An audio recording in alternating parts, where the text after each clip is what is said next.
Oke, kembali lagi ya bertemu dengan channel YouTube Bimbel P3K Pak Amir ya. Kita bahas lagi part 10 ya, mengenai contoh soal penilaian situasi kerja sederhana atau situational judgment test, literasi hot, seleksi ASN P3 Guru 2023. Bagi P2, P3, semua guru konsep soal SJT-nya sama. Oke. Tidak bosan-bosan saya menjelaskan ya, saya menjelaskan ya. P1 penempatan. Oke, P1 penempatan. Mekanisme seleksinya P1 penempatan, P2, P3 itu ujiannya ada penilaian situasi kerja sederhana, manajerial, kompetensi sosial kultural, serta wawancara. Untuk P4 sesuai bidang, ada juga yang namanya manajerial, sosiokultural, dan wawancara. Yang beda hanya teknisnya. Oke, ada perubahan ini ya. Nanti ada perubahan jadwal ya. Jadwalnya berubah ya. Ntar dulu ya. Oke, waktunya berapa? Yang diujikan pertama kali di chat adalah, perhatikan, seleksi kompetensi teknis, manajerial, sosial, kultural itu digabung 135 soal ya, dalam waktu 120 menit. Jadi artinya wawancara nanti dipisah ya Pak Ibu ya. Wawancara dipisah. Dipisah kapan? Setelah perankingan. Oke, ini dikerjakan 120 soal dalam waktu 130 menit. Artinya 135 soal dikerjakan dalam waktu 120 menit. Artinya lebih banyak soalnya ketimbang waktunya di bawah 1 menit. Artinya mengerjakan soal di bawah 1 menit. Ketika soalnya literasi hot atau soal hot, maka ibu bapak harus sering latihan dari sekarang. Waktunya sebulan lagi ya. Kenapa jadwal berubah? Perhatikan jadwalnya. Jadwal terbaru ya, jadwal terbaru penyesuaian jadwal penerimaan pegawai pemerintah dengan perjanjian kerja tahun anggaran 2023. Perhatikan 9 Oktober ya. Ada perubahan jadwal ujian ya. Kemarin tanggal 8, sekarang tanggal 10 ya. Dimulai tanggal 10. Oke, dimulai tanggal 10. Artinya masih ada waktu 1 bulan lagi untuk belajar ya. Bangunlah sebelum subuh, belajarlah sebelum subuh biar supaya makin cerdas atau makin meningkat IQ-nya. Oke. Ya. Ada lagi Pak, gimana Pak? Misalnya ada ini Pak, pelamarnya. Oke, yang dipastikan menang ya. Seperti ini ya. Misalnya ada contoh seperti ini yang dipastikan menang tuh seperti ini menang, ini menang, ini menang, ini menang ya, ini menang karena jumlah formasinya lebih besar daripada jumlah pelamarnya. Oke Pak, kalau nengok di SCASN kayak mana Pak? Oke, kita tengok di SSCASN ini ya. Oke. Kita tengok di SSCASN ya ini. Oke. Perhatikan ini, ketika nanti ini ya, ada sisa nih, jumlah kesediaan formasi 2. Awalnya ini banyak ya, awalnya ini banyak, jadi tinggal 2. Yang ini, yang ini nih, ini dipastikan menang. Kenapa? Karena dia tidak ada disabilitas. Ya, disabilitas tidak ada, maka ini sisanya ada sisa berarti. Maka dipastikan guru agama Katolik yang mendaftar di P3K Provinsi Jambi itu bisa pasti dipastikan menang ya karena ada sisa. Tapi kalau yang ya ini berarti ada ini sisa dari disabilitas ya, sisa dari disabilitas. Contoh lagi ya, contoh lagi kita kemari. Contoh lagi ya ini. Guru matematika, dapat diisi disabilitas iya katanya. Berarti 10. Tapi sisa ini bisa saja sisa dari disabilitas. Nah nih, guru bimbingan konseling dapat diisi disabilitas ya, sisanya 8. Maka ini mungkin sisa dari disabilitas.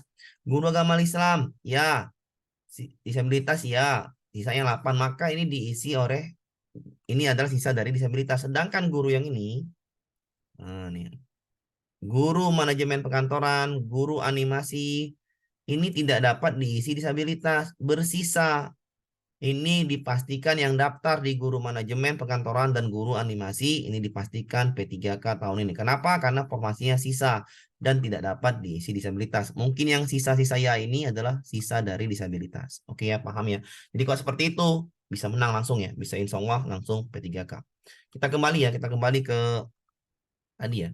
Nah, jadi kalau sudah dapat ini ya, dapat dari mana ini ya? Ya dapat dari yang namanya member saya juga ya. Jadi ini dikirimnya Pak, ini kayak mana Pak? Ini dapatnya biasanya dari BKDSDM ya, dari BKDSDM. Jika jumlah kuota lebih besar daripada jumlah pelamar, sangat besar menang jadi ASN P3 Guru 2023. Sangat besar peluangnya, peluangnya sangat besar. Artinya dia tinggal ikut ujian saja ya. Ya tinggal ikut ujian jawab soal, ya udah seperti ini ya. Menang lah ini. Menang, menang, menang, menang, menang, menang, menang. menang, menang. Ya, ini nggak daftar pula guru agama Hindu. Menang, menang. Yang ini, yang warna pink ini artinya bersaing. Yang warna pink artinya bersaing. Oke ya, bisa dipahamin ya. Yang lain Pak, nah, ini juga, ini ada jumlah pelamar yang 40, pendaftar yang 40, formasinya 32, maka ini ada selisih, bersaing, bersaing, bersaing, bersaing, bersaing, bersaing, bersaing, bersaing. Bersaingnya pun tidak terlalu keras ya, kenapa? Karena selisihnya dikit. Ya, jadi tinggal belajar ya Bapak Ibu, bangun sebelum subuh, belajarlah, ikut bimbel, atau lihat YouTube, atau gimana pun caranya, belajar sendiri. Kalau ada soal dari bimbel di print out ya, itu dilatih-latihan terus, terserah lah cara belajarnya, intinya biar lulus P3K tahun ini. Oke. Kalau Bapak Ibu ingin sejahtera, ingin dapur ngebot terus, ingin naik status yaitu ayo jadi P3 Guru 2023 bersama Bimbel Pak Amir. Oke ya. Kita bahas ya ini kisi-kisinya lagi saya jelaskan kisi-kisinya. Yang pertama mengukur kemampuan manajemen kelas, ya. Pengukuran etika profesional, menilai kemampuan berkomunikasi, resolusi konflik, memilih guru terbaik untuk P3K. SJT ini Bapak Ibu ya, ini adalah untuk kenaikan jabatan. Biasanya digunakan untuk kenaikan jabatan. Oke, kita lanjut ke soalnya. Part 10. Pak Naryo adalah seorang guru kelas 2 SMA. Ini soalnya panjang ya. Artinya ini soalnya HOTS. Tapi kemungkinan soal HOTS ini jawabannya mudah. Mila adalah salah satu siswa di kelasnya yang seringkali tertidur pada saat mengajar. Ia selalu memutuskan untuk berbicara dari hati ke hati dengan Mila. Dari pembicaraan tersebut, dia mengetahui bahwa setiap malam Mila harus membantu ibunya menyiapkan bahan-bahan yang akan dimasak oleh ibunya untuk dijual esok pagi. Denny sendiri sebenarnya sudah merasa tidak enak dan ingin berhenti saja dari sekolah untuk bisa fokus membantu ibunya. Pak Naryo pun berusaha untuk membimbing dan menyemangati Mila. Ini Mila ya, bukan Denny. Mila nih. Agar tidak berhenti sekolah. Ia menunjukkan pada Mila bahwa sebenarnya ia sangat baik dalam pelajaran seni dan olahraga, serta sangat terampil dalam mengurus kegiatan-kegiatan OSIS. Berdasarkan cerita di atas, tindakan yang dapat Pak Naryo lakukan untuk membangun daya lenting Mila sesuai dengan perspektif pembelajaran sosial emosional adalah, oke. Ini bagaimana kita ya, kita seperti ini harusnya kita membangkitkan gairahnya untuk sekolah. Jadi carilah jawaban seperti itu. Cara mencari jawaban seperti ini ya, bandingkan dulu A dan B. Mana yang baik, langsung checklist. Mengingatkan Mila akan sumber kekuatan dalam diri dari sekitarnya maupun yang dia dapat ia lakukan untuk bangkit dari kesulitan. Mengajukan proposal bantuan ini kurang baik ya. Proposal bantuan ke Milan ini kurang baik, maka yang B salahkan, yang A benarkan. Bandingkan dengan yang C, ini salah ya. Memberikan pendampingan psikologis kepada Mila hingga ia memperoleh sumber dana yang dibutuhkan. Ya, sumber dana lagi, oh salah. Ini kurang baik juga. Secara berkala melakukan supervisi untuk kedisiplinan Mila selama di kelas hingga ia memperoleh kesempatan beasiswa. Berdiskusi dengan Ibu Mila agar dapat memperoleh solusi untuk dengan Mila serta keadaan ekonomi keluarganya. Oke, lebih baik ini yang A ya. 5 poin ini dia. 5 poin di A ya, 5 poin di A. Oke. 5 poin di A ya, sebaiknya 5 poin di A, baru yang C ini 4 poin ya. Saya rasa 4 poin yang C, baru yang ini 3 poin. Yang lebih baik dia, lebih baik di A. Oke, 5 poinnya di A. Lanjut kita ke soal berikutnya. Bu Sri adalah guru baru yang mengampu pelajaran bahasa Indonesia. Ketika sedang berjalan menuju kelas untuk mengajar, ia tidak sengaja mendengar percakapan beberapa orang murid yang sedang membicarakan dirinya. Ia menangkap bahwa murid-murid tersebut beranggapan dirinya tidak objektif dalam menilai karena cenderung pilih kasih dan banyak memberikan tugas yang tidak diperiksa. Sehingga waktu mereka habis hanya untuk mengerjakan tugas tersebut. Jika Anda sebagai Bu Sri, tindakan apa yang Anda lakukan? Ya, kalau seperti ini namanya kritikan dari siswa. Artinya kalau kita dapat kritikan, kita harus masukkan kritik itu, kita evaluasi kan seperti itu. A. Berpikir positif dengan mencoba menerima informasi tersebut sebagai masukan guna meningkatkan kemampuannya dalam mengajar. Ini lebih baik. Kita bandingkan dulu ya. Caranya bandingkan dulu A dan B. Mencoba melihat sudut pandang lain, kemudian menghampiri murid-murid dan berusaha menghentikan obrolan tentang diri Anda dalam rangka mendekatkan diri dengan murid-murid. Ya, lebih baik yang A ya, ketimbang yang B. Mencoba melihat siapa saja yang terlibat dalam diskusi tersebut dan berencana untuk memanggil mereka. Ini kurang ya. Dapat kritik, kita harus menerima. Menenangkan diri untuk mengenali dan menerima perasaan yang muncul karena perlu adanya intervensi diri dari kesalahan-kesalahan. Oke, ini baik. A dan D baik. Membahas secara terbuka perihal ketidaksukaan hal di kelas, hal tersebut agar dilakukan memperoleh transparansi komunikasi yang kelas. Ini baik juga. Oke, tapi ya, tapi seperti ini ya. Tapi seperti ini ada 3 jawaban yang baik. Saya rasa A dan D lebih baik yang A. Itu 5 poin di A. Ya, 4 poinnya di D, 3 poinnya di C. Oke, di E.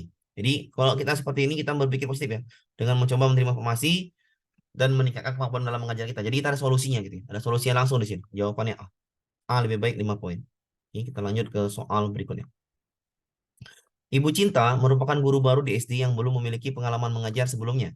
Ia ditempatkan sebagai guru piket tiap ditempatkan di kelas dimanapun jika guru kelas butuh bantuan. Jadi guru piket itu membantu guru kelas yang nggak masuk ya. Salah satu guru kelas 1 SD yaitu Ibu Tuti seringkali meminta bantuan Ibu Cinta untuk menggantikan beliau mengajar di kelas. Sedangkan Ibu Tuti yang merupakan guru senior terkadang hanya duduk di ruang guru atau tidak masuk tanpa memberikan kabar sebelumnya. Jadi jangan seperti ini Bu ya, jangan seperti Ibu yang ini ya. Ibu Cinta seringkali kewalahan karena siswa di kelas cukup aktif. Ibu Cinta merasa tidak nyaman, namun tidak berani berbicara kepada Ibu Tuti karena Ibu Cinta junior dan tetap menjalankan tugasnya. Sikap yang sebaik Ibu Cinta adalah kalau terus menjalankan tugas seperti ini, maka terpaksa. Jadi sebaiknya adalah kita harus mengutarakan isi hati kita ya. Jadi jangan terpaksa gini. Jadi artinya utarakan, membagikan pengalaman ya, ini baik ya. Bandingkan dengan yang B. A dan B bandingkan dulu. Mengutarakan perasaan ke Ibu Tuti dan tawarkan diskusi untuk memperoleh kesepakatan bersama. Membayar pengalaman tersebut dengan guru lainnya dan minta saran serta masukan. Oke, karena ini masalah ke Ibu Tuti, maka langsung saja ke Ibu Tuti. Jawaban terbaik A sama B, yang lebih baik B ya. Menyampaikan kepada kepala sekolah untuk meminta perlindungan, jangan ya, jangan dulu ya. Mengutarakan keperasaan kepada orang terdekatnya agar hati jangan, ini jangan juga. Menjauhi Ibu Tuti jangan juga. Jadi jawaban terbaik itu di B 5 poin, di A 4 poin. Oke, jawabannya B, 5 poin di B. Oke, kita lanjut ke soal berikutnya.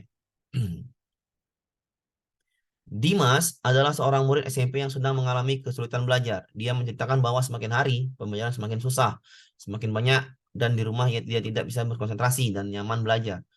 Orang tuanya di rumah memiliki usaha kecil yang bergerak di bidang pembuatan kopi bubuk. Suara bising yang dikeluarkan mesin penggiling kopi sangat mengganggu proses belajar Dimas di rumah. Di antara pernyataan berikut yang merupakan pernyataan yang mampu menggali potensinya adalah pertanyaan yang mampu menggali potensinya. Karena ini ribut ya, di rumahnya ribut, dia tidak bisa konsentrasi, maka kita carilah pertanyaan-pertanyaan yang bisa membuatnya nyaman. Apakah ada tempat lain yang membuat kamu nyaman? Ah, ini kurang ya. Yang B dulu. Bandingkan A dan B. Apa hal-hal yang bisa kamu lakukan supaya kamu bisa konsentrasi belajar? Ah, dia kan di rumah, maka dia pasti melakukan apa yang bisa supaya dia konsentrasi belajar. Maka jawaban B lebih baik ketimbang A. Salahkan langsung yang A. C. Bagaimana kamu menyikapi suara bising yang ditimbulkan oleh suara mesin itu? Oke, ini B, ini C, baik ya. Apakah suara mesin penggoleng? Ah, jelas mengganggu ya, salah juga nih. Mengapa kamu tidak belajar di tempat lain? Salah juga. Jadi jawaban terbaik antara B dan C. Kita bandingkan yang ada solusinya. Apa hal yang bisa kamu lakukan? Bagaimana kamu menyikapin? Ya, berarti yang B itu tentang solusi, yang C masih suasana, ya, masih perasaan. Jadi jawabannya adalah yang ini 5 poin, yang C 4 poin. Oke ya.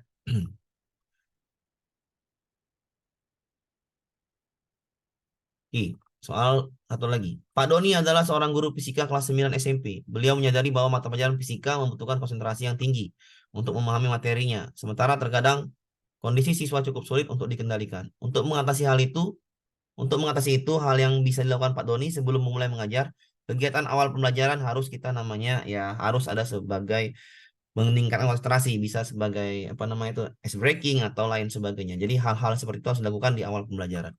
A. Masuk ke kelas bagaimanapun kondisinya dan langsung mengajar. B. Tidak masuk ke kelas dulu dan minum air putih sebelum siswa tenang. C. Mengamati kelas, menandai siswa yang cukup aktif di kelas dan masih fokus dengan teman-teman lainnya, kemudian memulai kelas dengan bicara keras agar siswa diam dan tenang. Ini orang Batak kali nih. D. Bersikap tenang dengan melakukan teknik pernapasan sebelum mengajar. Ini kurang baik. Maka yang baik D ya. Langsung D yang nampak yang baik. 5 poin. Ini kurang baik. Kurang baik. Bersikap tegas dan mengancam kurang baik. Ya, jawabannya yang ter D lah yang 5 poin. Kalau 4 poinnya mungkin yang C lah. Yang C lebih baik ketimbang yang B ya. Jadi yang 5 poinnya yang D ya. Oke. Itu ya untuk part 10 ya. Untuk part 10. Sekali lagi ya. Ada terjadi perubahan jadwal. Jadi diperhatikan jadwalnya ya. Diperhatikan jadwalnya, terjadi perubahan jadwal ujian, maka pelaksanaan kompetensinya tanggal 10 November sampai tanggal 4 Desember. Oke, itu saja untuk part 10 SJT ya, atau situasional judgment test atau penilaian situasi kerja sederhana. Untuk P2, P3 sudah saya jelaskan part 10. Silahkan dipahami lagi ya untuk belajarnya. Lebih dan kurang. Assalamualaikum warahmatullahi wabarakatuh.